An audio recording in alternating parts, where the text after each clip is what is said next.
Well, hello everybody, it's Phil here, and this is the latest in my series of videos of In Conversation With.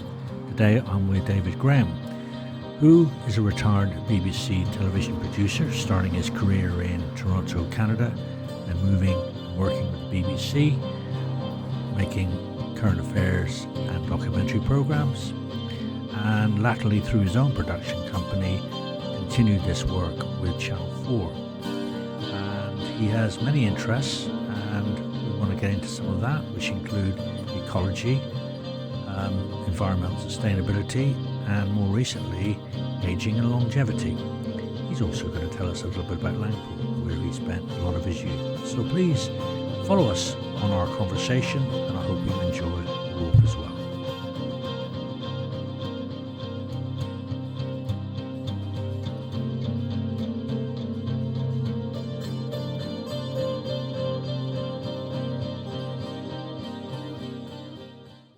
So, David and I are just at the beginning of what is a popular walk in Langport along by the River Parrett. Yeah. But I think he's going to take me to a couple of other interesting places, which he's keen to point out some history for. Let's see. Look forward to that. Let's see if we can find them. See if we can find them. So let's lead on then, David. Okay. You go ahead. Here's the Parrett. Here's the Parrett. You can probably just see over the edge. And this whole area on our right, Yes. up till about the early 90s, would routinely be flooded. Now, I did look on history of Langport, and apparently it's got a history of being flooded. Oh I yes, saw an old black and white picture of the whole of the main street. yes, underwater. yes. I'm not surprised. Now from here, you would have been looking at meadows in Yes. summer Yes. and a very, very wet landscape in the winter. Right. Now look what they've done with it. They've Well, turned yeah. it into a kind of walkway. They've built out this section which is pretty nice, and this won't flood anymore. And the floods are now better managed than they were in those So there is days. a flood defence facility there. Part of the water management system Okay. of the Parrett. Okay. And Now, in my brief research, apparently Langport came to prominence as a market because of the river traffic. yes, they came all the way up. Very interesting, isn't it? Yes, And the trade through the river was part of the reason why it became a thriving settlement. Is that right? I think this is as far as boats could come, Yes. and then would return to places like Bridgewater. Okay. And they couldn't go any further, so the loading would have taken place here. So this area that we're looking at was actually was also a railhead over there. There was a railhead, and obviously Weren't there two stations? wharves. That's a good question. There were two stations apparently. Yeah, no, And of course beaching came along in the 60s. yeah, And yeah. closed it all down, didn't it? yeah. Now I can't promise that I can tell you where the two stations were, except one was right there. Was it? Yes, it was associated with the port area, really. So the old station buildings have all long since gone. I can't see any sign No, of them. okay. No.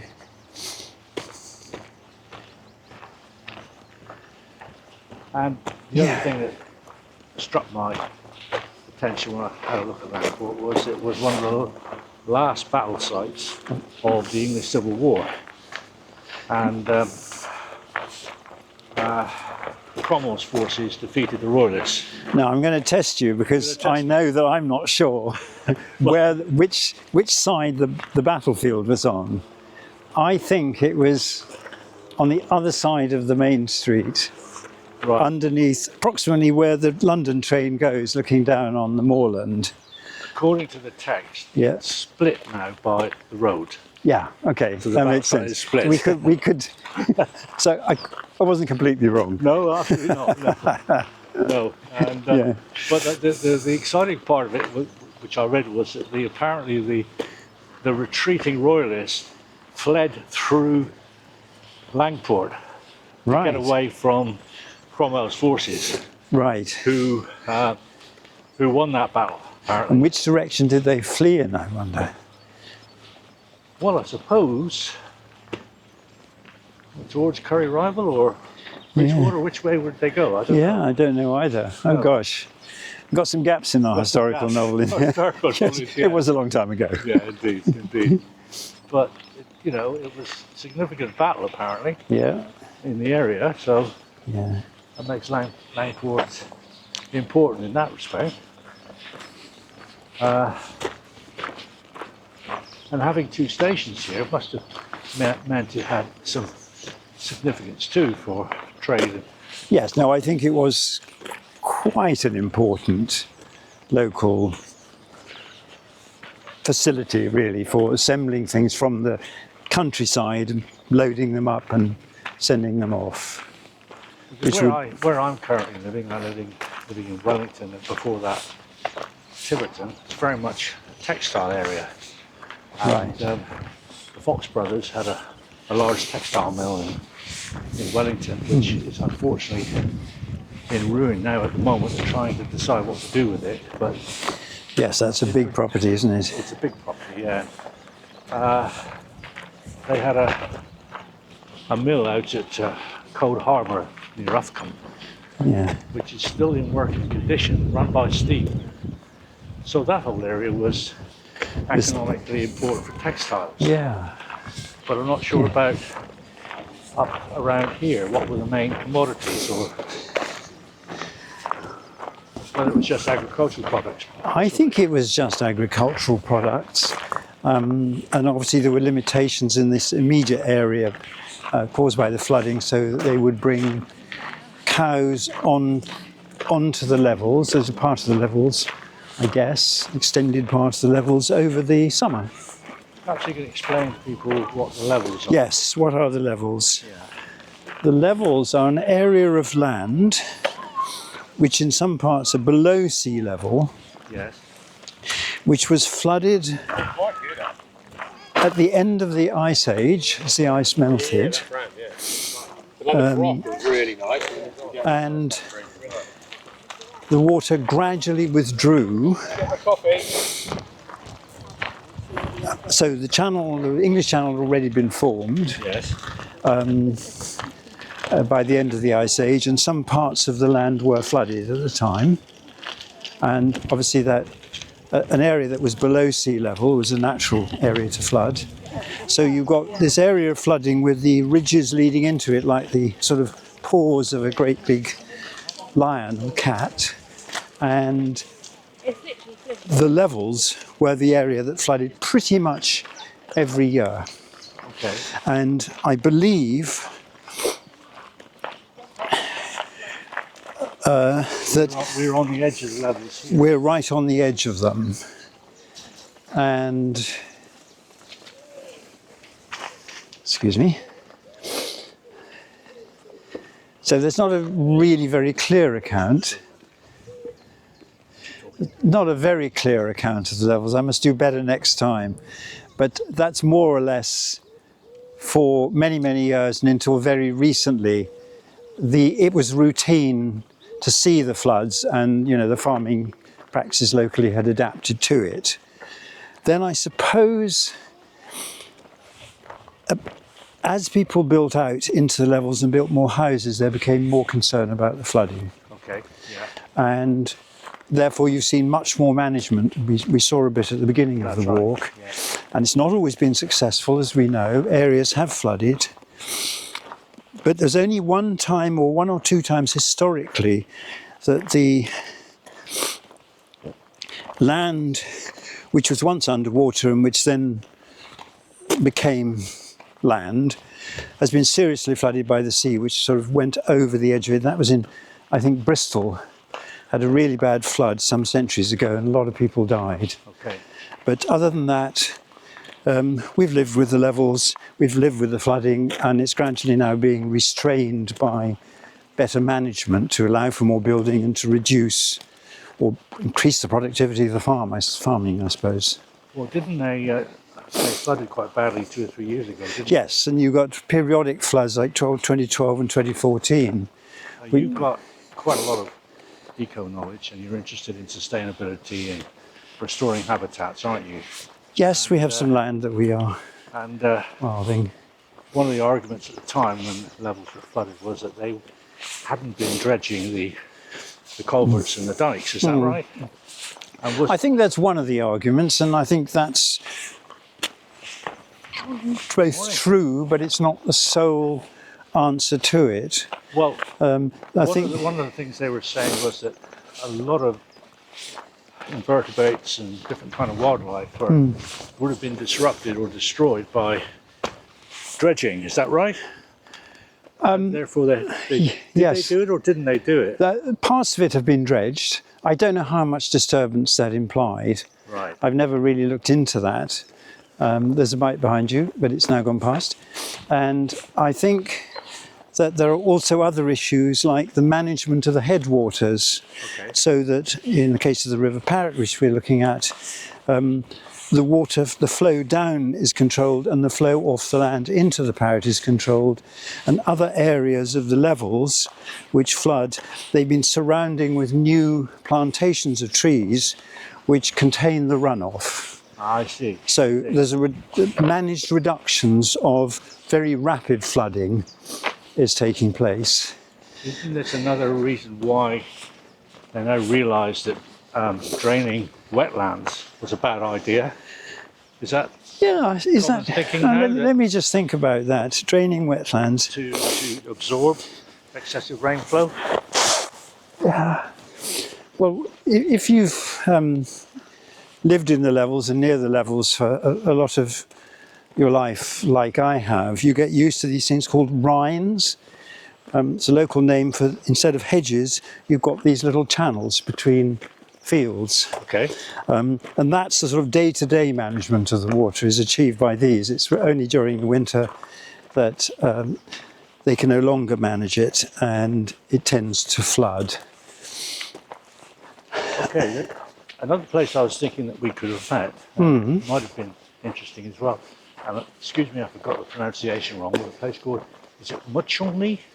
Muchelney. Muchelney. Muchelney. Muchelney. Tell me about Muchelney. Muchelney is an abbey, isn't it? That's it. Yeah. Yeah. So it's a nice. It's been left in quite good shape. Yes. Not perfect by a long way. It was a sort of outpost of Glastonbury, I think. Was it? Perhaps we should go there another time. Yeah. I've been there once Have you? Yeah. with a lady I was seeing at the time, and it seems quite. The abbey seems to be perched on a bit of a. Yeah. I don't know what you'd call it. It's sort of elevated from Slightly elevated, slightly raised. from the flat. Yes, around it. I've seen that area flooded, but the abbey is just above the Yes. level. So they knew that in those days. They chose carefully. Yes. And there are villages, of course, that are permanently below the sea level, but have been protected by some really serious management of the river banks by raising them. Okay. And we'll see that. So So you seem to be. Should we go across here? Shall we go across here? Yes. Yeah, there's a little walk which will take us. We're going to have now what we call a liminal experience. Are we? Liminality is the edge of an old word, Yes. which means when you cross thresholds, your spirit and your soul has to make that leap as well. Right. So this threshold is a threshold from the river across a stream into a slightly different environment, I would say. I'm sure we'd see quite a lot of wildlife in there. Not much obvious life down there at the moment, but it'll be there, as you say. So I did see you had a project with a young lady who decided to buy some fields, Yeah. and her plan was to rewild those spaces, weren't Yes. they? Yes. And you were involved in that project, weren't you? Yes, I was. Tell me more about that. Well, I think there's quite a lot to be. We all know about climate change, and one of its requirements is that we build and create more woodland in order to store carbon in the ground. Yes. So it doesn't get oxidized and turn into carbon dioxide. And some people feel so strongly about that and feel they'd like to see our progress enhanced. Yes. So they privately buy land and plant it as woodland. And there's nothing in English law to stop you changing the use of a bit of agricultural land that you buy and turn it into a woodland. Okay. I couldn't build a house on it. No. But you can do that. So my film featured a woman called Sue Jones, Yes. who sort of sold out of the family home. We'll put the link to that video underneath this video. That'd be nice. So people can take a look at that if they want to. So what I'll just briefly say is she raised the money by selling out of her family home and the family farm. Yes. And she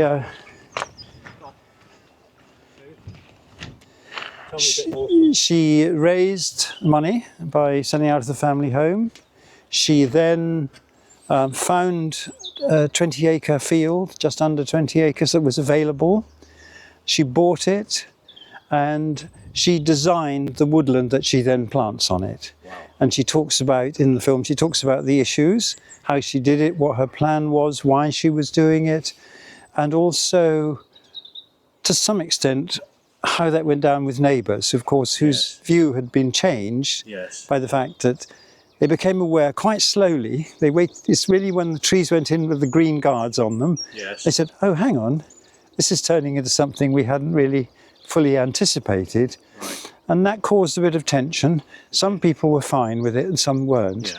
So I think the evidence is that there are more people doing this, but not yet on a huge scale.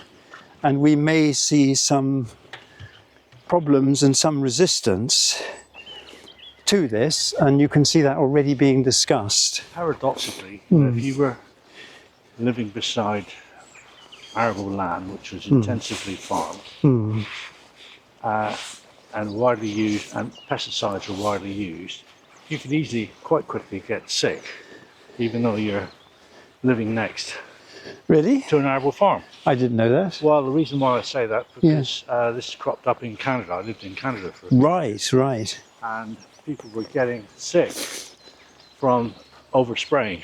Right. And the sprays were drifting across the fields to nearby properties. Right. And people couldn't understand why they were getting sick and getting a lot of allergies and breathing problems. Now this looks like a lovely property, doesn't it? That's a beautiful. We're just now on we're walking up a little ridge, and we'll get to the church. Yeah. And we'll be able to then walk down into the town. Okay. And great. I think these are definitely places you should see. Without you as my guide, I wouldn't have known. There's some lovely properties on this section. This of course, looks right out across the levels with an uninterrupted view. Yeah. Wow.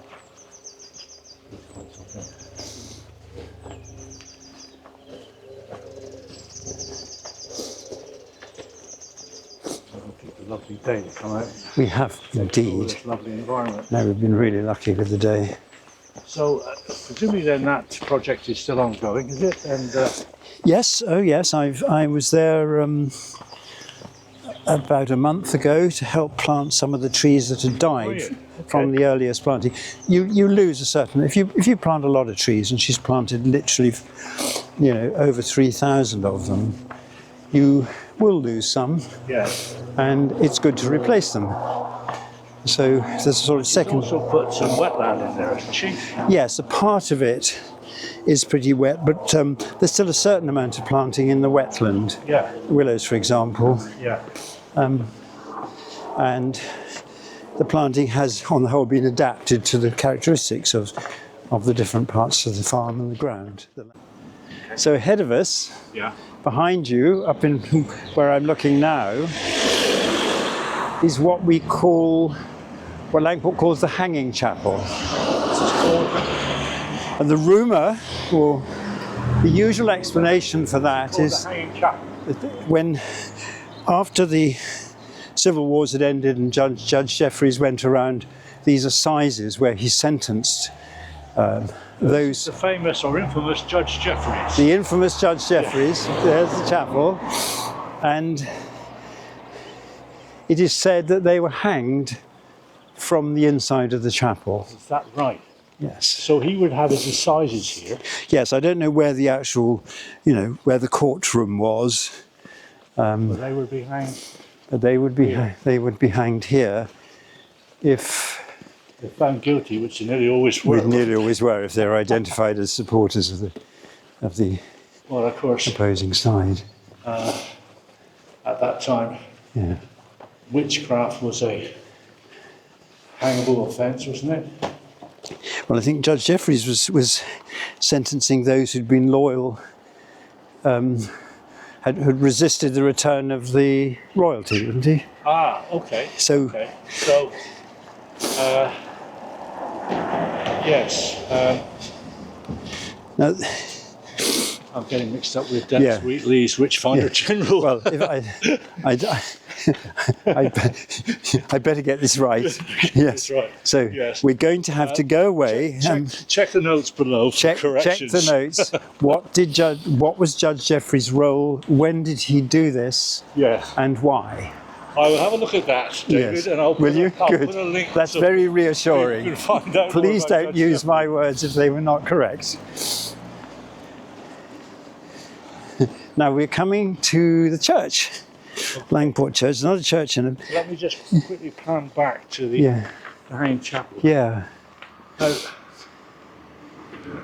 Is there do you walk into it from above and there's a proper church there then? Is that what it is? No, what was it built for? Most I've seen is that it may have been a chapel.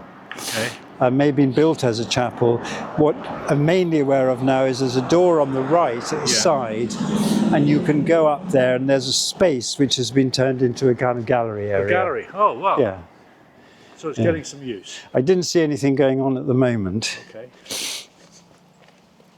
Now we've got the church here. We've got the church. Now let's see if we can get in. Okay. I think we probably will be able to.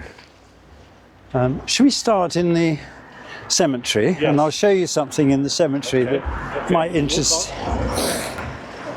some people, because there's quite a famous person buried here. Okay. Not famous like known to everyone, but quite an important figure in our life as a nation.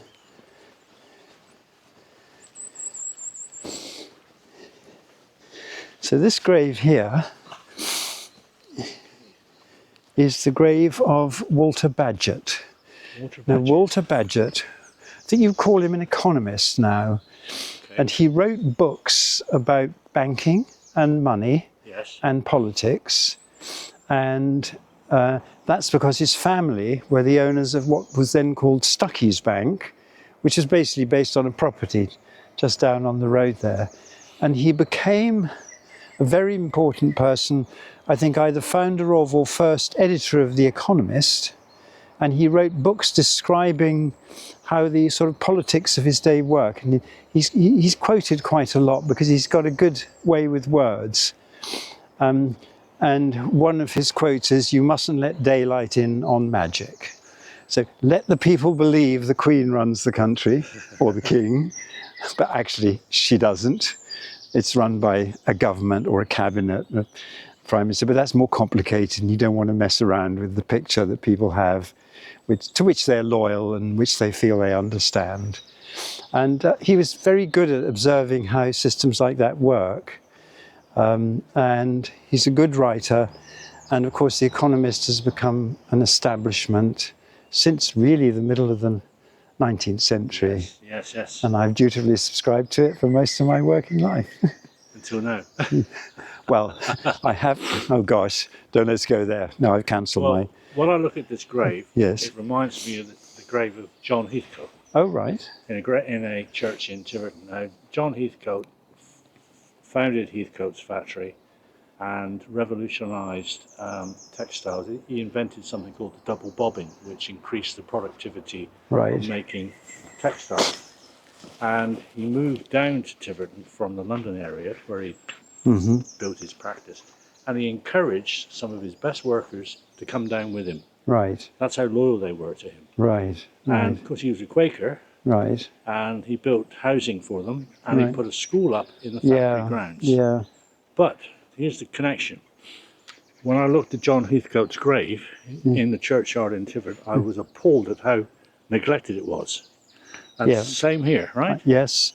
Why is this? I just don't know. I suppose as a popular hero, he's not important. No. So people wouldn't turn up on a regular basis and say, where's Walter Badger buried? And possibly local people wouldn't know. No. There is a sort of more of a memorial to Walter Badger down in the town in a little garden. Okay. And then it gives his history and what he did and all that sort of stuff. But I thought I'd show you the grave anyway. So David's just pointing out that what we're looking at here is the Somerset levels. Really quite a flat area. A very, very flat area, and one that in many winters you would have seen flooded virtually to those small hills in the far distance. So a big expanse of water on quite a regular basis.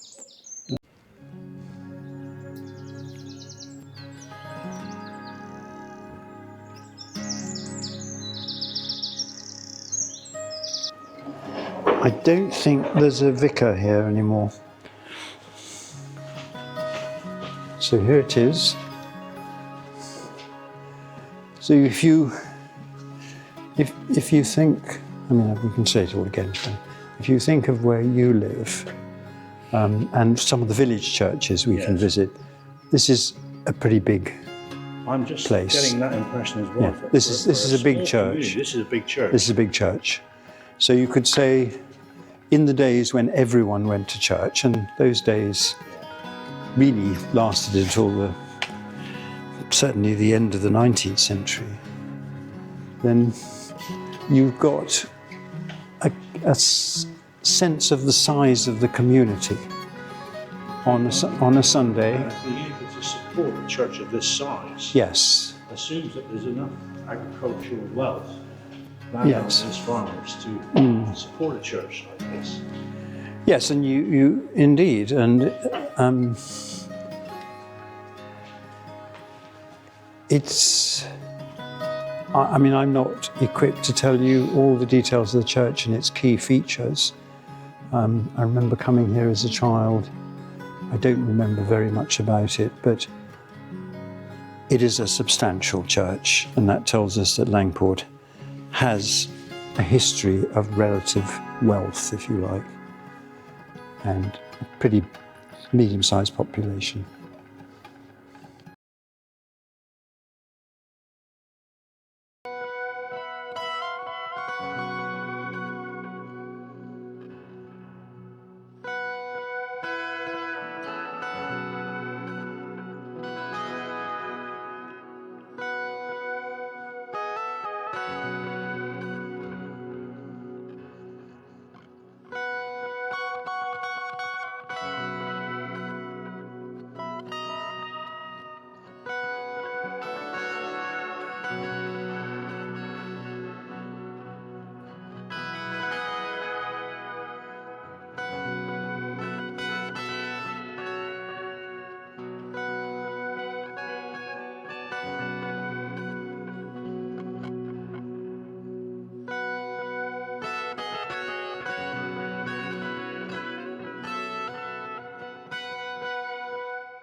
I feel very shaky about my historical knowledge. You think you know things that you don't. No, I say that quite regularly. I don't.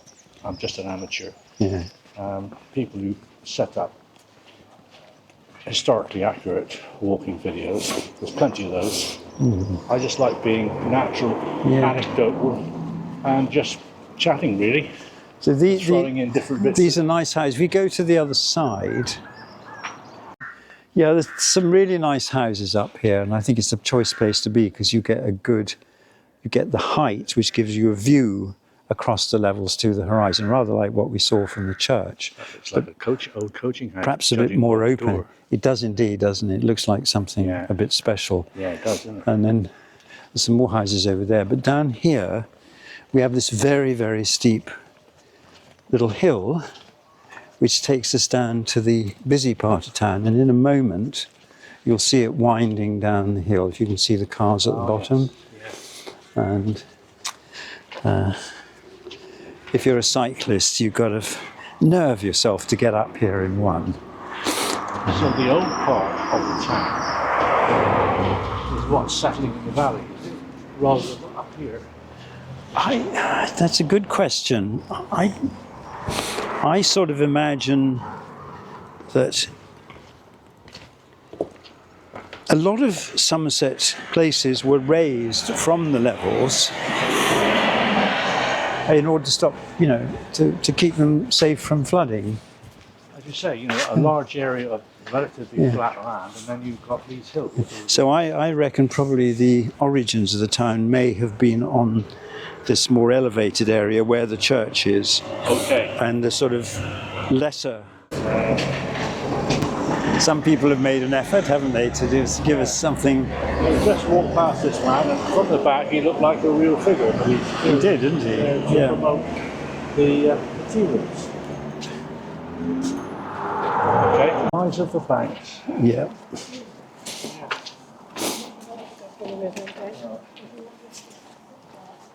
You were talking earlier about this man who had his own bank here. Yeah, Sucky's Bank. Yes. Yeah, well, in Wellington, yeah. the Fox brothers had their own bank as well. I can imagine that. Yeah. Okay, which way? We go down there, and we're going to enter this little gap here, and I hope we're going to walk through. Are we? Yes. So General Thomas Fairfax, the Battle of Langport, 1645, presented to Langport. So it looks like it's this. And he's obviously a royalist, isn't he? Obviously a royalist, yeah. Yes. Wow. It's lovely, isn't it? To get that sorted out. Yeah.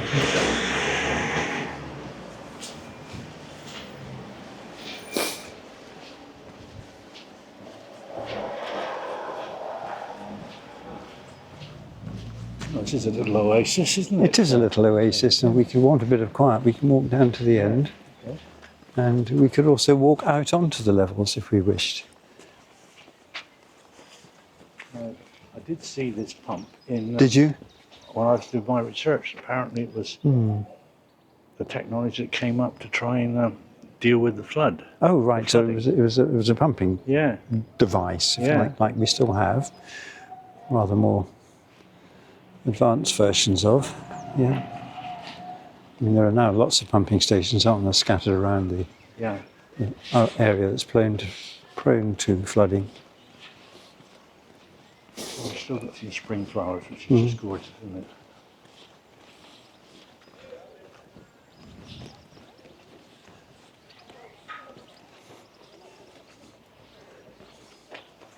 So we've got waters coming. Well, that is, I think, intended to refer to Walter Bagehot. Oh, it is? Okay. Yes. So that's why his name is so commonly revered, for being a celebrity of the town. A celebrity of the town, although I haven't seen the description of his life and work, which used to be there, so don't know what's been moved around a bit. Would this be a community garden, looked after by the community? Yes, I think so, yes. Very nice, isn't it? It's not bad, is it? No. And there in front of you, if we're looking through the gate there, Well, what have we got in here? we got a cat who's enjoying We've got these. a raised bed. And please help yourself to fresh herbs to cook at home. Nice warm soil. Right, and so, this is the railway thing. Yeah, there's the London train going. That's where the London train goes. So when you, on the way to London, you get a good view. Two stations then would have been somewhere along here. Well, have to be sure about that because there were more than one line. Oh, there's more than one line. Okay. So that needs investigation, I'm afraid. Yes, okay, well, Yeah. quite a nice railway bridge. It's quite attractive to look at. Yeah. If we waited long enough, they're not uncommon, the No. trains. Quite a busy service. That one over there, the steel one, that's going over the river. Over the river, isn't it? Yeah, Yes. okay. So that's just a bit of... That's just raising it above the levels, yeah, okay. Yeah. which would flood. Yeah, all this would And flood. then you've got one of the ridges over in the far distance there, which has got places like Aller on it, and that, of course, is they were populated in the old days. The Aloes? The Aller, there's a place called Aller. Oh, Allah. Yeah, Aller is where the Aller church is. Oh yeah, please come through. Yeah, yeah, Right. yeah. Okay. So we're taking a little bit of a break now.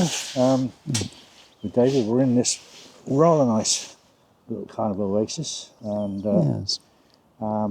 It's quite quiet, isn't it? yeah, So- David's given me a lot of information about Langport, and we've both been a bit shaky about the history, but I think we'll that's sort that out. definitely the case. Please, don't be too We'll sort that out in the notes for that. angry with us. You will getting our notice facts that wrong. David and I have managed to coordinate our hats today. So just thought you'd appreciate that we've both got green beanies on. That was not planned.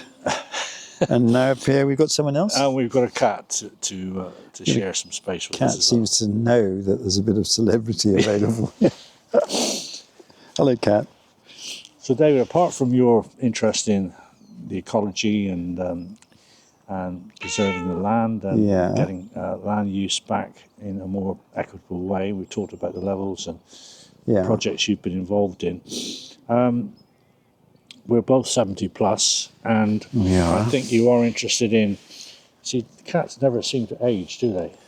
They, I have no idea. this how is not a shy cat. You don't think it's a cat. Yes, okay. Just calm down, Cat. And, Back to the raised bed. Anyway, Phil looks like a good cushion. we've both been, to some degree, interested in aging and longevity. I mean, I've been involved in natural health and healing for many years, and been more and more sceptical about our main medical system, not dealing really with chronic illness very, very well. Right. And more and more we're beginning to realise that drugs are not the answer to chronic disease. Lifestyle, diet, having a sense of well-being, having a sense of feeling valued or valuable in your life, through your life, to the very end, is all part of longevity. And we now have the blue zones, don't we, in the world, which are identified as areas where the populations, usually indigenous, have displayed amazing longevity through their community, their practices, whether it's Tai Chi or meditation, eating simple food, non-processed food, still exercising a lot. These blue zones are kind of indicate to us that there is a way of living. Are they a model for us, do you think? Or are they just Well- so different historically and geographically that Well, if you look back to we have to take it? this country, pre-Roman, back to the Anglo-Saxons, the pagans, we were very connected to the land and community. Sure. And so I think we've got it in our traditions, but we've lost it. It's been lost. Modernity has eradicated it. And now when you look at young people who want to reenact Saxon times, the Viking times, the earlier times, early settlements, and go back to that kind of way of living, it's looked upon as a bit of a novelty. Yes. I am thinking about that. All the evidence for our society is that our life expectancy in those days would have been about 40 Indeed. at the Indeed. most, and there was a Indeed. very high proportion of infant deaths, Indeed. and it was tough. Of course. And And it was violent. it was violent. So I think I feel that longevity has meant that there's now a generation of people born towards the end or after the Second World War. Yeah. Sometimes they're called boomers, but I'm actually older than a boomer. The baby boomers, post-Second World War. The baby boomers. Yeah. And they are the first generation who actually have reliably experienced an extra 20 years of expected life. Absolutely. When I was born, my life expectation was 69. Is that right? Yeah. Yeah. And on the day I was born, I can look up the data for that year, 1943. Yeah. And if I now go to now and give them my details, my life expectation is 93. I think that's a bit optimistic. So let's say 87. Okay. So you're getting on for 20 years of extra life. Yes. And that's been achieved by a huge body of scientific knowledge. Yes. Achieved for large populations rather than the much smaller ones you were talking about. By a body of popular knowledge which has managed to eliminate some of the sort of industrial diseases that came with larger populations. You know, they discovered how to get rid of typhoid, how to deal with the diseases that came from milk if you weren't careful, and they started to pasteurize But a lot of it was to do with sanitation as well. A lot of That it, was a massive huge amount, contributor. huge amounts to do with sanitation. That was also very much part of the development sort of skills that grew and enabled us to build very large cities. So I'm sort of more of the view that we're in this new generation, haven't quite yet learned to handle it. And science has been better, and all the things that went with it, at eliminating the diseases of aging. Yes. But it's having a tougher time with things like our brains and our behaviour as we experience this big change from a busy working life to an extended period of, what, do we call it leisure? Do we call it retirement? Do we find something different to do? All these concepts are a bit fuzzy. They're not... there's something we have to make our own minds about. And often in life, we don't really have to do that, do we? We don't. The onset or the increase in dementia and Alzheimer's are an obvious trend. Yes.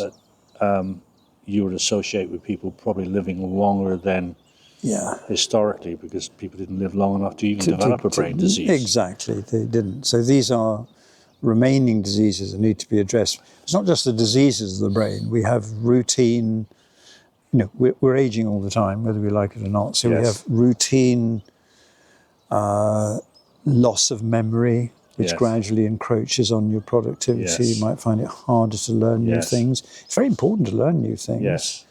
And that's a big issue. And it can be a very disappointing time for people who were recognised for what they did and who were maybe quite important and who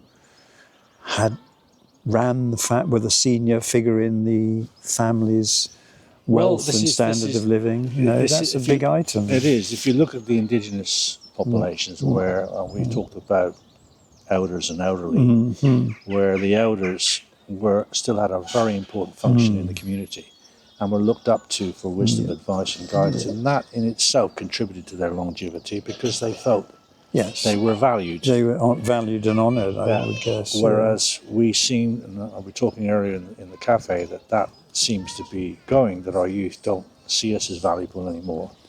And because of that, we disengage and we're put into care homes and we're around people who are all at the same stage in their life, and there's less stimulus to be youthful in your thinking. I think we could say we as older people, I'd like to call us elders, we as elders haven't quite worked out what to do with our life extension. No. Younger people haven't got there at all. No. We really should have, as far as they're concerned, we should have stopped working maximum age 65. Yes. And we should be now having a nice, relaxed, quiet time Yes. and perhaps looking after grandchildren Well, yes. before we die.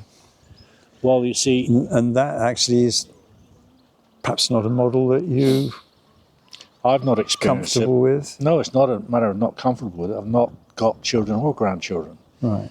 So that's an experience I will never have now.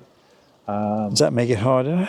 I think it does, actually, because love is the underlying emotion here that keeps us going, keeps that sense of purpose and value. And our grandchildren, if we treat them well and nurture and love them, give so much back to us, don't they? Because they are the future of, And they of are us. the future, Really. and they are eager to learn and get wisdom from their grandparents. There is that connection, I think, between grandchildren and grandparents. I think that's not been eroded. Do you think? No, I don't think it's been eroded, and we can be very useful Yeah. to hardworking parents. Yeah. But I was more thinking about you. So what do you see as the problems or issues or joys of your own position now that you're retired? You don't have an extended family. Do you find it difficult? Is it easy? Do you feel you've got the solution? How have you kept going, I suppose? I do find it difficult at times. Yes, I do find it difficult at times because it's like we were saying in the cafe. The last 10, 12 years of my working life, I was in a training and advisory capacity for new and start-up businesses. And I felt very valued because I could help these young entrepreneurs find their way and hopefully develop something that was going to be sustainable. And some of the best aspects of my job was telling people this isn't going to work. You're going to lose your shirt if you do this. I go out and do more research, market research. So I felt great about that. And when I retired, all that knowledge retired with me and wasn't required anymore. So that was a big adjustment for me. And like we were saying earlier, people who've been in position of influence, whether they're trainers or CEOs, to find themselves redundant is an amazing adjustment to make. And I'd been playing around with the guitar for many, many years. And when I got to 65, someone said to me, well, why don't you go to an open mic night? Okay. And I said, what's an open mic night? I didn't even know what it was, because when I was growing up, they were folk clubs. Oh, yes. Okay, we have folk clubs. And they didn't exactly find attractive at all. So I actually went to an open mic night and I started to play in open mic nights. And I discovered a part of me that hadn't really been developed. So in some ways, retirement should give us an opportunity to reveal quality skills and creativity that we didn't have time or didn't think we had. So there's a discovery aspect to that, isn't there? And do you think has that become your project, or would you put it slightly... I think so. Use a different term. Well, it comes down to motivation and ambition, doesn't it? I tell you what cropped up to me recently is I used to study and read a lot, and I'm quite interested in spirituality, and I used to read a lot of spiritual books and things. And I've stopped all of it. I asked myself, why have I stopped it all? Why have you stopped it? And I'm thinking, well, because when you acquire knowledge, you want to pass it on. Right. That's right. So otherwise there has to be an outlet for that knowledge. Right, okay. And I don't have one. Okay. So I think, well, why am I reading this book on whatever it is? Because I've got no one to pass it on to. Now, coming back to the grandchildren aspect, that's where acquiring more knowledge could be of benefit then to pass that on to the grandchildren or even the children. But that motivation isn't there because I don't have those people around. So are you channeling it in some different way? To use that rather... Well... I've heard that word. I would not use that word, by the way, channeling. Well, I know quite a bit about channeling. I know a couple of people who channel.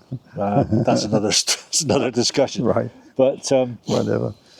No, I'm a little bit not sure where to go next with things. Really, one thing I got to do, we've got to look after our mental and physical health. Yes. And as we get older, unfortunately, that demands more of us. And once it demands time. Isn't it? Yeah. I know. And I'm thinking, most of my life I've not had to think about my wellness and fitness and mental health. I've not had to think about it. It's just been there, you know, on demand. It's not there on demand anymore. No. So that's something. So what do you do? Have you an exercise regime? Or? Well, I used to play a lot of squash and badminton and team sport. I love team sport. Yeah. I don't do any of that now, and it's got to be more regulated, more controlled, a little bit more relaxed and gentle and not so vigorous. But then at the other end of the scale, we're now being told that we need to do intensification and weightlifting and that sort of thing to retain our muscle mass. Yep, that's right. Someone said to me the other day, you need to get a pair of braces, Phil. I said, what are you talking about? Yeah. So, well, your trousers keep coming down. Oh, yeah. Because we've lost all the fat in our glutes. Losing weight, yeah. And I'd never thought about that. And I now look at men who wear braces with a certain amount of respect. So, so why we may be becoming redundant by the younger generation as far as they're concerned. You know, it's their world now, not ours, and that we can't argue with that. That's right and proper. So, but what do we do? How do we remain not be redundant? Yeah, I think that's just such a huge question, and it's kind of, in my working life, I made, I suppose, what you might call sort of documentary or political programs. Yes. And political for me meant who's finding a solution for this problem, what are the different proposals, what can we learn from them, and how do we solve it ultimately. And it was very satisfying when you identify a problem and you think, there's probably emerging from this research that we've done an answer to at least a first stage of solving it in many cases. You know, politics is a slow process. Yes. So there was always a project, and I mean, I've wondered in my own retirement what my project is. And that's why I was asking you, do you have a project? I've got a friend who's a very, very good carpenter who lives in our village, and he's also called David. But a carpenter of his sophistication is using the same equipment he was using 30 or 40 years ago. So he doesn't have to learn a whole lot of new stuff. No. And he says, I always have a project. I'm making something for somebody. You know, I'm making a new table for this person. I'm making an ornate piece of woodwork for this other person. And he hasn't had to learn new stuff. Well, this is an awful... When you were doing your job, yes, that job's gone. There's no application, none at all, of the skills you learned when you were advising young entrepreneurs not to screw up and invest stupidly and waste money. Yes, you've got nowhere to go with that. I don't have anywhere to go with it. No, because they're not going to listen to you. I'm not a person that has any envy, but artisans and tradespeople and creatives like that, as you quite rightly say, that skill set, they go to the grave with it, don't they? Yeah, literally. And if you still got the equipment and you owned it in your working life, if you suddenly have to acquire new equipment, it's a problem. But if you've got it, so you're quite right in terms of your working life. If you learn a skill that's always going to be in demand and can engage your creativity right to the very end, you're always going to have a project, as you say, and you're always going to get people who want those skills of you, even if you say, I want a traditional family dining room table made of traditional materials. It's a lot to ask everyone to have a project, but I think in a sense it would be a good thing if they did. Yes. And it doesn't have to be artistic, it doesn't have to be creative. It might be just, I'm going to organise my life around one or two basic principles. Yes. So if I've got grandchildren, I'll help them out for a certain number of days, but not every day, and hopefully not just on call. Yes. Because I'd like to do something else. What else would I like to do? Yes. I might want to socialise with friends. I might want to join part of the University of the Third Age, which is specifically addresses the interests of older people. But should have a project. Yes. Right. But we shouldn't be too literal about a project. In my case, I've made a lot of mistakes in my project because I thought, well, I'll go and, I've made films in my working life and I'll go on making films. But I'd omitted the important fact that when you make films for a big broadcasting or production company, like the ones I did, you have graphic artists and you have editors and you have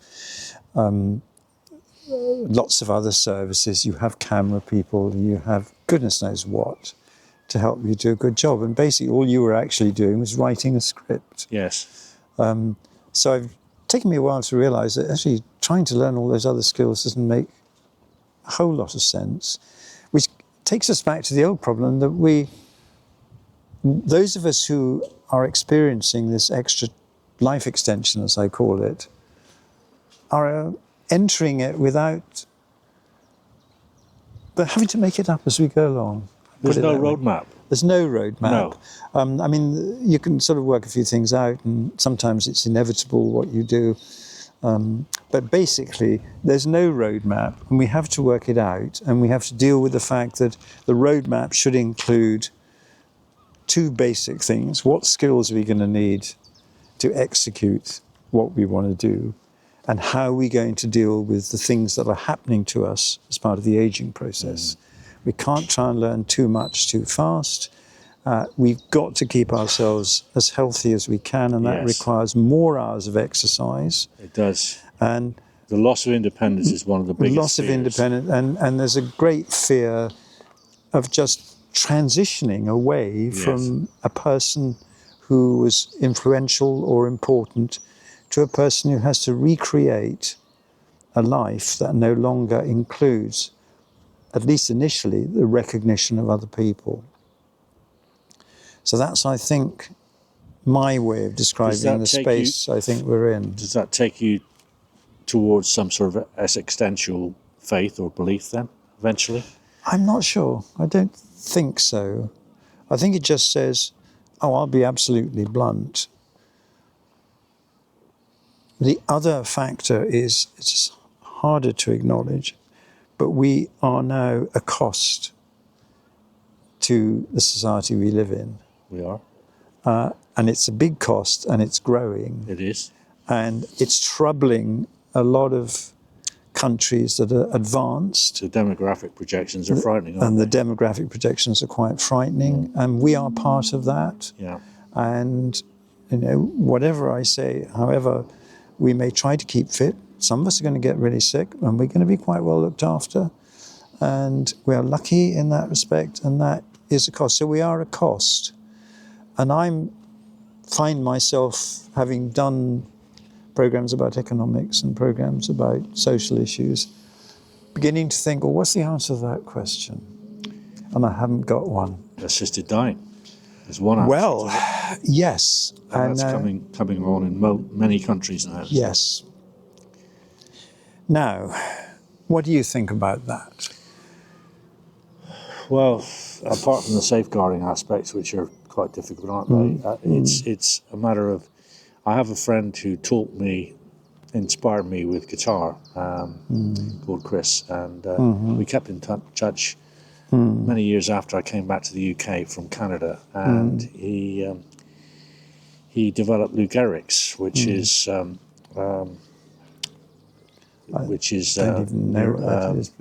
of neurodegenerative. Yeah, that's nasty. Yeah. It gradually deteriorated, and he was facing ventilation to keep him alive. And he made the decision that he didn't want to be on a ventilator, and I can completely understand that. And so he decided to end his life. Now, in a situation where your quality of life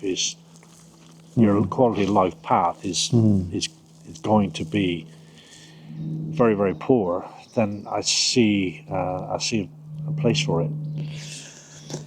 Did he end his life himself, or was he assisted? He was assisted, and of course it's legal in Canada, has been for some time. Right. So he had assisted dying, yeah. So you would say... It's called MAID over there, medically assisted dying. I've read about it. There was actually I think because it's a current issue in the country we live in at the moment, that the Canadian case has been of interest. Yes, and I've looked at it, I think. I've seen stories, and it is more liberal than ours is apparently going to be if the legislation currently proposed it goes through the system, and that's made me think about it, and I pick up probably support the fact that your friend could make use of that. The motor neuron disease is what I'm trying to think about. I cannot imagine me coping with that. No. I cannot imagine it, the slow paralysis that takes over your body. I don't think I'd want to be in my body facing that somehow. But so it's a difficult one. But then if we look at population growth, there's areas of the world where population is in decline because of lowering fertility. Yeah, which is another phenomenon, a counter phenomenon. Yes, I mean China over the long term is going to decline. Japan already is, I think. And you could argue, I suppose, that Mother Nature eventually will rebalance things. I mean, the sustainability of 7 or 8 billion people on the planet. Yes, well, that's taking you to a different issue of what population the planet can sustain. But the big problem with aging, if you've got a higher and higher proportion of aging people, even though the population is declining, how does that? We have no economic model. No. For making that work if it becomes extreme. But older people may consume medical services. But they cease to become consumers in every other context. We're not heavy users of commodities, resources, manufactured products. We have what we need. I spend so much less now on acquiring things. In fact, I'm trying to do the opposite. Oh, right. I'm trying to of course. rid myself or declutter, make life easier. So I'm actually not the consumer I was in my 40s and 50s. So I think I'll have to give that some thought. I haven't really sort of followed that model through. If you've got a very old population and relatively few people actually working and generating economic value, how you make that all add up, or is it a completely different model? One that we are not accustomed to yet and haven't got used to, because right now we are always trying to increase our size of our economy. We keep moving on. Well, if we increase the economy, we can pay for the increasing number of services that are absorbed by older people. But don't you find it tiring to hear politicians going on about economic growth all the time? And GDP, which is a very crude measure, isn't it? I'm sort of used to it. Used to it. I sort of accept the broad principles of that economic approach, yeah. Well, but continuous economic growth is impossible. Naturally. Ultimately, yes, probably, yeah. So, I can't answer So we that. should be talking sustainability, not growth all the time. Yeah. But I can't answer that, except that unless if we continue to pay for the increasing cost of sustaining an older population on a conventional economy of the type that we now operate, then low growth is a problem. I was saying to David this morning that I've been looking online to see how much of this topic is being covered on YouTube and other sources, the whole idea about aging and longevity. And I was quite surprised to see that it's being covered very extensively by a lot of people, which tends to make you think that there is a demand for this information. And one particular person that seems to be all over YouTube at the moment is Jordan Peterson. Yeah, who's a Canadian academic. And, so I had a look at some of his stuff, and a lot of what he's saying makes sense.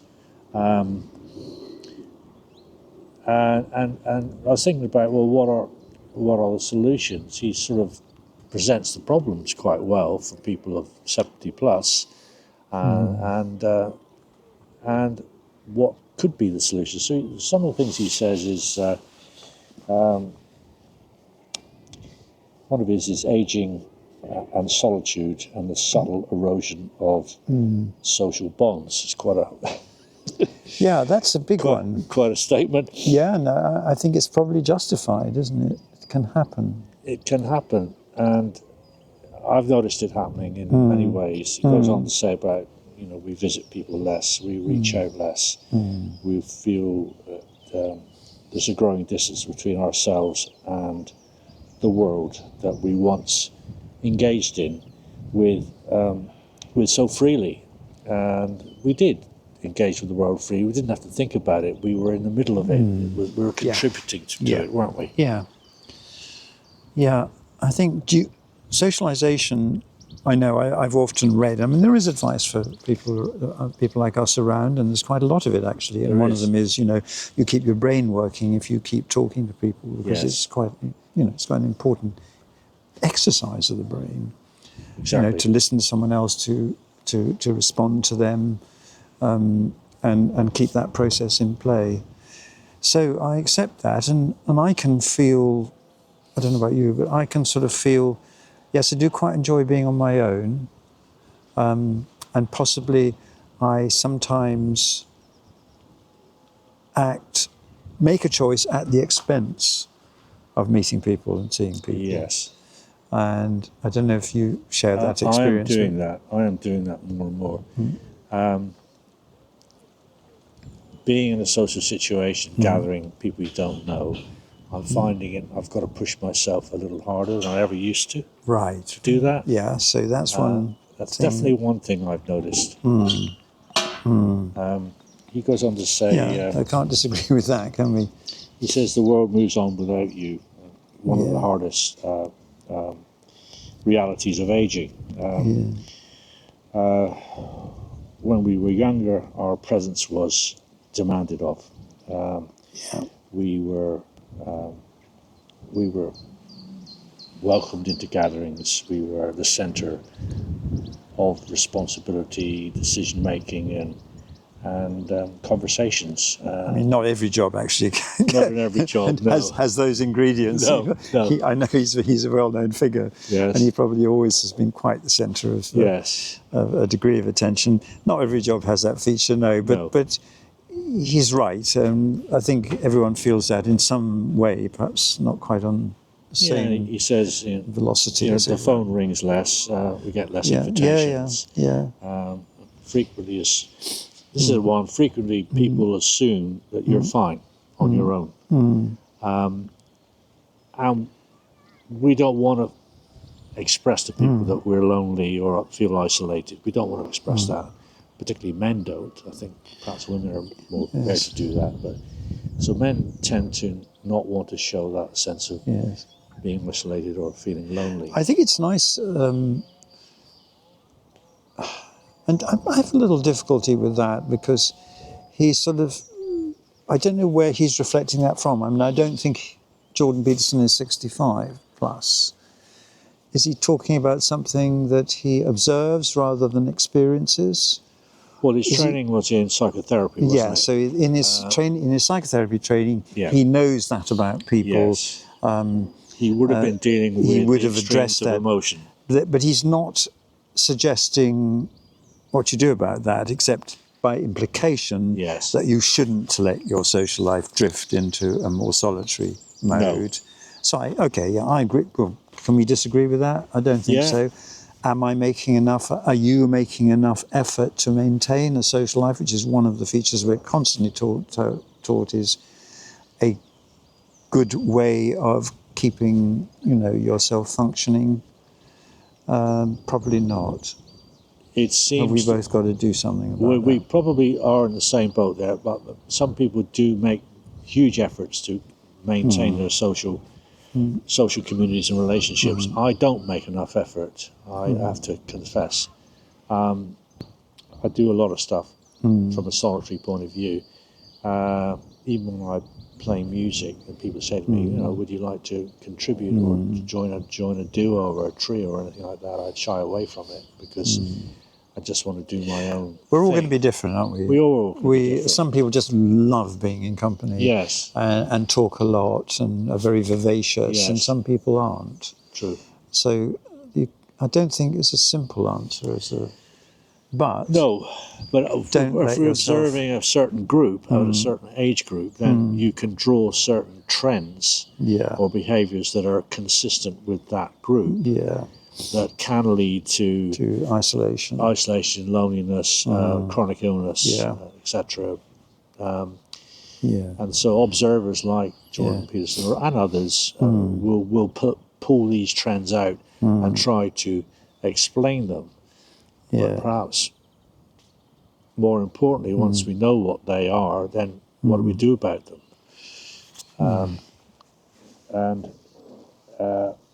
He says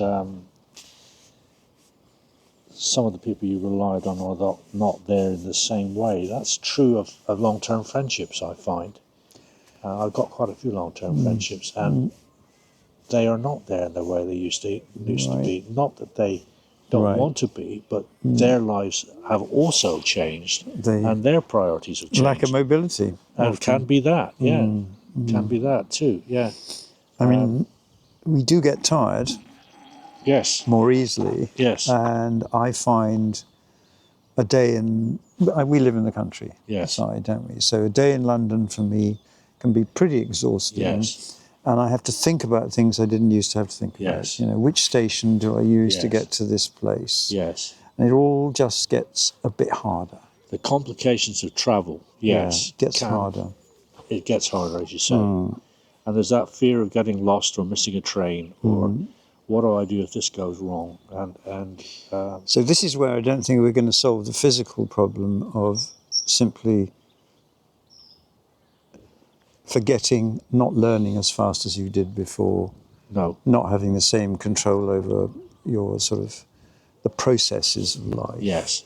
And if we have to live with that, we should do it in an accepting way, but at the same time try and not allow that to force us into isolation. I think it's a really tricky balance. And I, when I was living in Canada, I lived with some retired teachers, and they were talking quite extensively, and it's not actually materialised, and I don't know why, that they were talking about, you know, buying a large property and cohabiting and living in a community. And I see the value of it, because if you've got a group of people with all different skill sets and experience, where you lack, somebody else in the community can step up and say, I'll take the lead on this. And where they lack, you can step up and take the lead, and your collective consciousness, if you like, will get you through.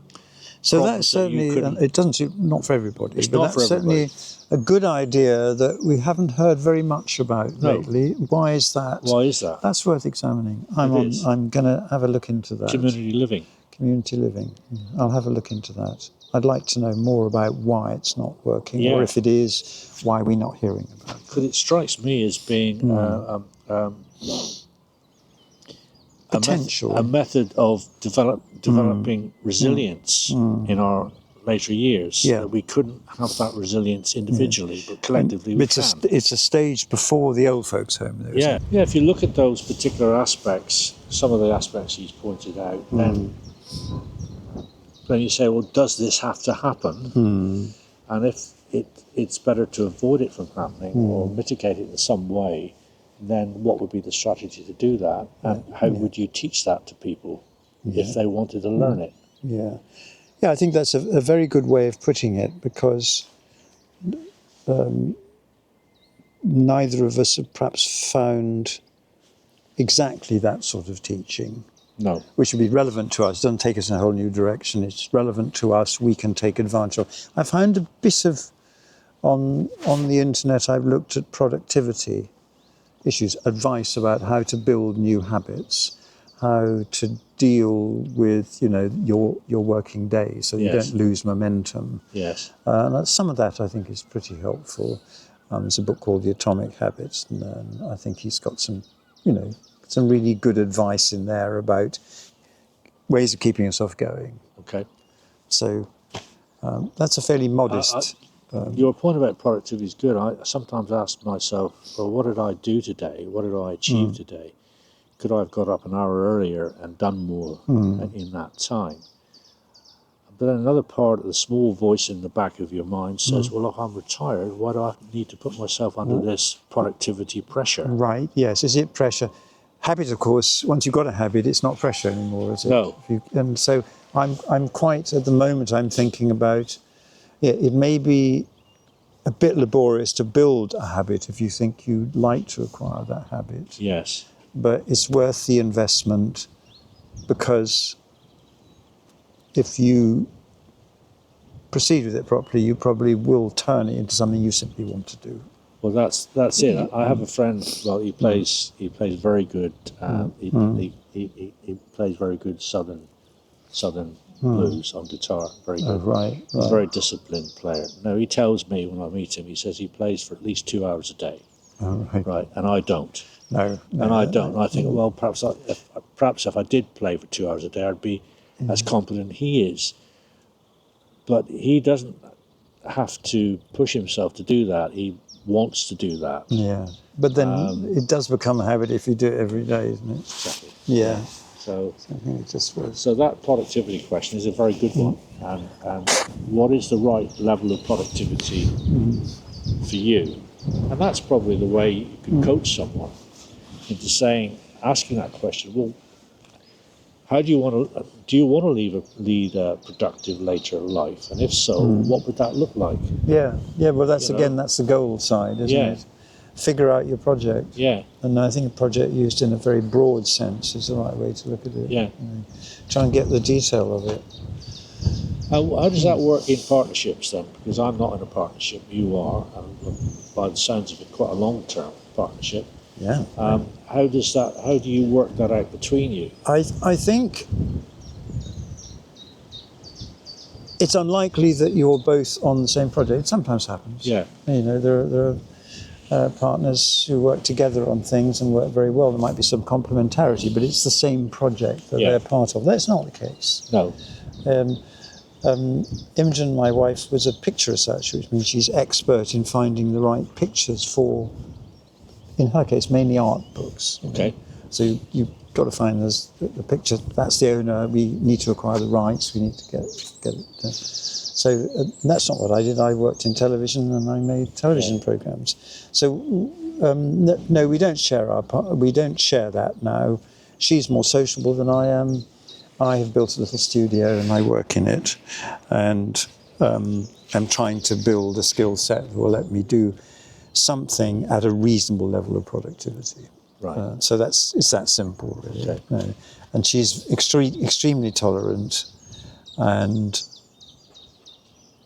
tomorrow actually we'll do something together. We're going to go to Dorchester to look at an exhibition. So the key to that, I'm not saying I'm making it work perfectly, because I think she's very understanding, but I recognise that you've got to do things together as well as the things you do apart. Yeah. Otherwise you do drift into different little, and you don't want them to become a sort of cul-de-sac. So there you go. All right. Yeah. Well, it's been really lovely spending some time with you, David. I think we've explored this lovely little Somerset town. Yeah. You've shown me some of the features of it, and we've had a nice conversation about ageing, longevity, and what to do about it. Yes. And gives us a few things to think about. Yeah, and apologies to people if we've got some of our history wrong, but if you check the links below, I'll try and correct that in some way, if you really want to check the history out properly. And as the train comes by, there goes the London train. Yeah, I'll say thank you for your time today, David. Okay, and thank you for having me. And what a very enjoyable morning and early afternoon it's been.